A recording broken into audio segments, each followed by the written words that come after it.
Allahümme salli ala Muhammed. Biz halam olsun. Mekanın cennet olsun. Ruhun şad olsun. Eski olsun. Sensizliğe düze bilmirəm. Senin yokluğunla kalsın. Ruhun şad olsun.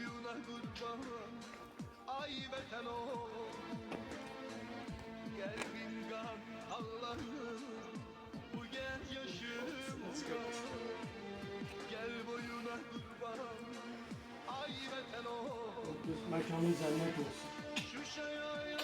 Sizin kanun bahasına biz bu arazi bütünlüğümüzü düşman tahtalarından azad ettik. Evin gittim falanlardan yetiştim. Ama bunun şad olsun, evin de yanında. Evimin cennette hem atasının hem anasının yanında.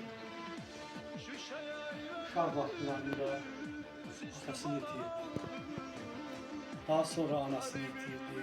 Çok çətin həyatla büyüdü. Vətənə bu kadar sevgisi var ki, hər bir sınavlarına qoşuldu. Bəs canını da vətən uğrunda. Yüzlərlə düşmənin canlı qüvvəsini məhv edir. Müharibənin bir həftə bitməyinə qalmış, özü şəhadət olacaq. Allah cəmə şəhərləri zəhmətli. Gayet ruhun şad olsun, ruhun şad olsun. Aziz halam olur, mekanı cennet olsun. Vallahi bizim belimizi kırdın, nefesimizi kestin. Sensizliğe barışa bilmiyoruz. Mekanı cennet olsun, ruhun şad olsun.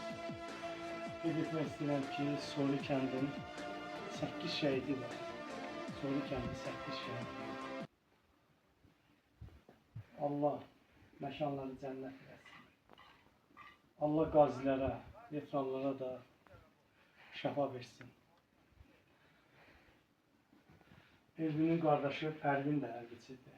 O da elə 2-ci Qarabağ müharibəsində şücaət göstərdi. Xankəndinin azad olmasında 24 saatlıq antiterror əməliyyatında sonacan döyüşdü və qazi oldu.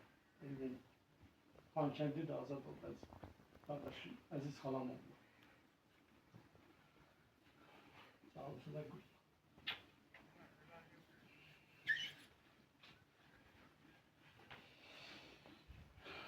Operator dayandır.